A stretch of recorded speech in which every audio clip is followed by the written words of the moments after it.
என் கையால் பாவங்கள் செய்திட்டால் தம் கையின் காயங்கள் பார்க்கின்றாரே. தீய வழியில் என் கால்கள் சென்றால் தம் காலின் காயங்கள் பார்க்கின்றாரே.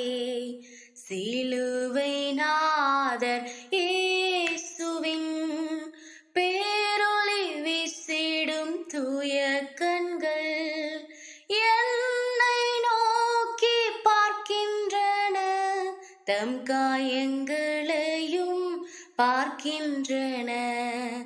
சிலுவை நாதர் இயேசுவின். நம்ம நினைக்கிறோம் கொலை, கொள்ளை, திருட்டு இப்படிப்பட்ட காரியங்கள் தான் ரொம்ப பெரிய பாவம்னு. ஆனா நம்ம கிட்ட இருக்கிற பெருமை, பொறாமை, பிறரை தூஷிக்கிறது, தன்னுடைய பெற்றோர்களுக்கு கீழ்ப்படியாம அன்பு செலுத்தாம இருக்கிறதே பெரிய பாவம் தான். இதை விட ஏசுப்பாவை அனுதினமும் தேடாம, அவரிடத்துல அன்பு செலுத்தாம, தினமும் வேத வாசிக்காம இருக்கிறதும் பெரிய பாவம் தான். ஏசப்பாவை சிலுவையில் அடிக்கப்பட்டது என்னவோ ஒரு முறைதான். ஆனா இந்த மாதிரியான காரியங்களை செய்யும் போது சிலுவையில் அடிக்கப்பட்டது போல ஒவ்வொரு முறையும் ஏசப்பா வருத்தப்படுவாருங்க.